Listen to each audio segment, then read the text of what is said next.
everyone, this is Rift, your friendly neighborhood weeb speaking, and welcome to Terraria. I'm gonna be doing a playthrough on Master Mode as a summoner, arguably the hardest class. Of course, there are a couple rules, so let's go over them now. First, non-summoner weapons are allowed in the early game, and second, all damage done to bosses, with the exception of the Eye of Cthulhu and Eater of Worlds, must be purely summoner damage only. And, last but not least, the infamous infinite liquid glitch is allowed for the sake of convenience.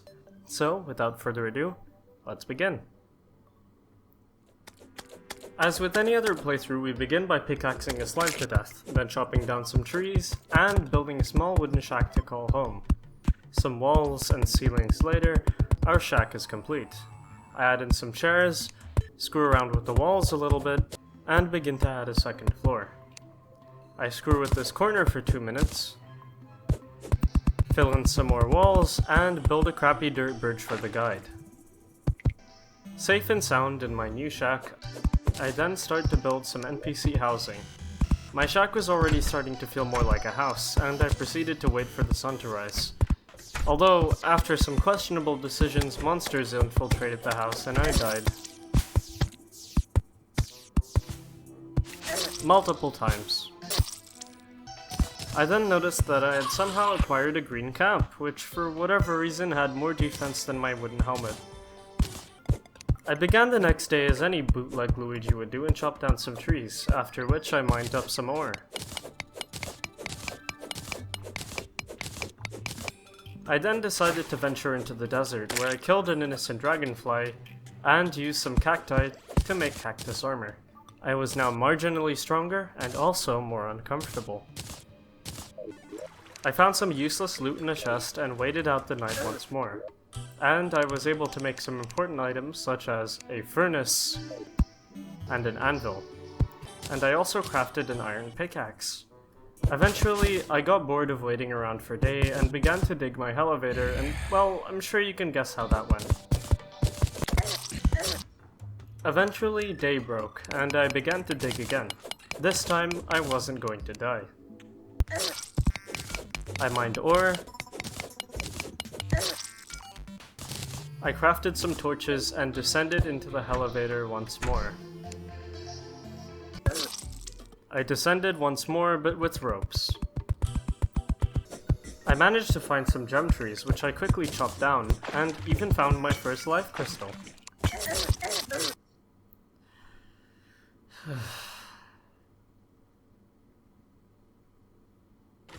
Hey look, another life crystal. Back on the surface, I purchased a piggy bank from the merchant, and crafted my first ever grappling hook. The amethyst hook had the worst range and speed out of all of the gem hooks, but it was a good start and would carry me till I obtained the ivy whip. I drained some water to make way for the extension of my house, only to realize that I had run out of dirt to fill the hole with.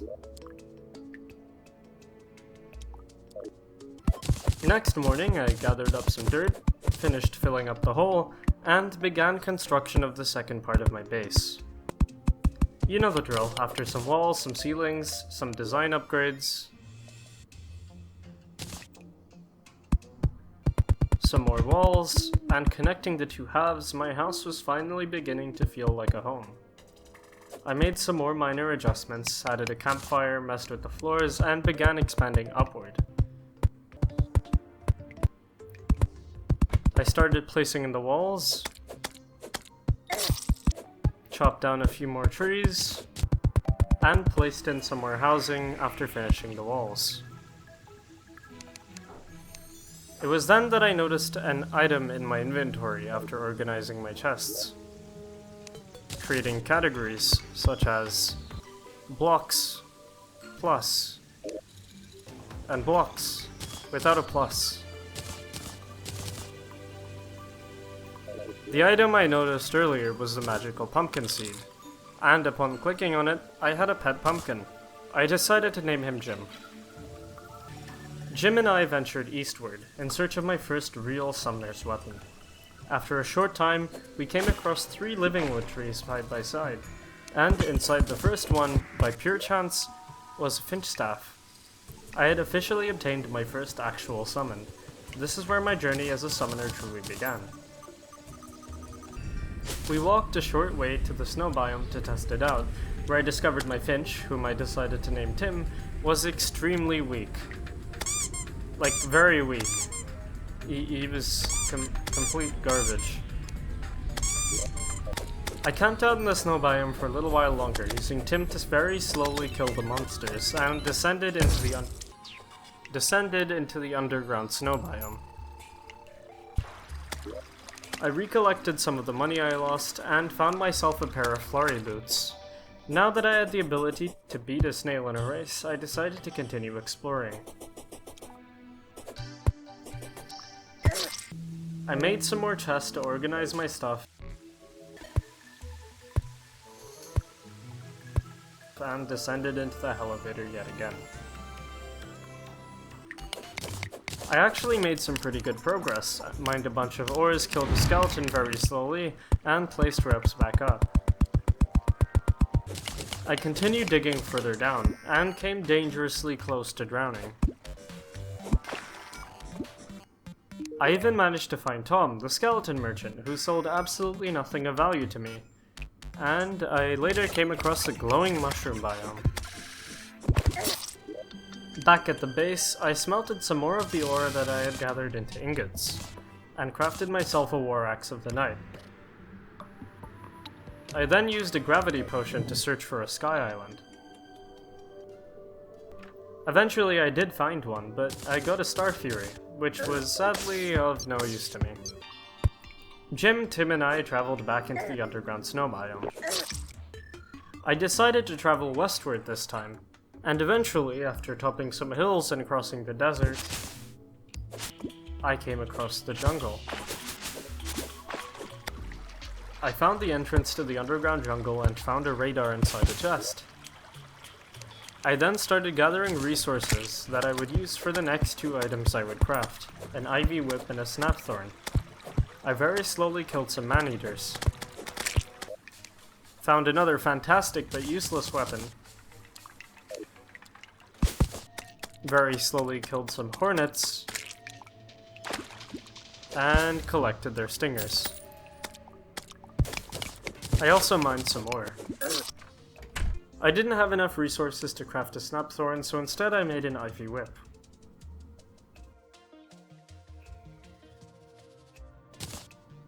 This was the best pre-hard mode grappling hook, and would carry me well into hard mode. I built some more NPC housing, and I even added some windows to my house. I ended up continuing the elevator, and progress was now much faster with my platinum pickaxe. And then I decided to open a dead man's chest, which, well... I continued exploring the caverns, which was much easier thanks to my grappling hook. I was at the lava layer now, which meant I was quickly approaching the underworld. I then bathed in lava and used a recall potion out of panic. Cut back to the underground jungle, where I continued to search for resources for my next summoning weapon. I managed to kill quite a few hornets at once by detonating some explosives from behind cover, and proceeded to very slowly kill the rest. I gathered some jungle spores, even more jungle spores, and finally I returned back home, where after fiddling around with my inventory a little bit, I crafted the snapthorn. This happened to be in the middle of a slime ring, which also gave me some perfect targets to test my new weapon on. The snapthorn is the most powerful whip in free hard mode, and would be able to carry me until I defeated the wall of flesh and could obtain the firecracker. As the sun set, tonight turned out to be a blood moon. Interestingly enough, directly after the slime ring. I could already tell that tonight was going to be long. I defended my house from the monsters for some time, which gave me time to get used to my whip as well. While it wasn't insanely powerful, its range meant that I could easily keep mobs at bay. This continued for a while, until eventually the sun rose, ending the blood moon. I headed for the snow biome, again. Except this time I kept going eastward, into the corruption. I dropped down one of the long tunnels and crafted a suspicious looking eye at a demon altar. I placed the eye in a chest back home, which I then labeled boss items. Soon it would be time for me to fight my first boss. But first, I bought a cat license from the zoologist and traveled back into the elevator to prepare some more.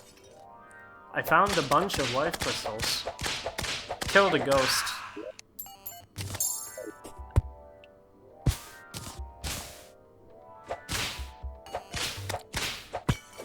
found some more life crystals, and mined some platinum ore. I was able to get the achievement for petting the cat and almost drowned myself in lava once again. I finished setting up an arena for the Eye of Cthulhu, and just by luck, I didn't even have to use the item to summon it and die.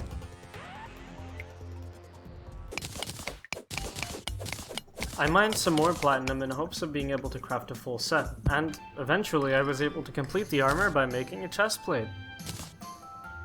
Now, in full platinum, I took the cactus armor off my vanity slots and replaced my bootleg Luigi hat with cat ears. I looked pretty fantastic. And after all that preparation, it was finally time.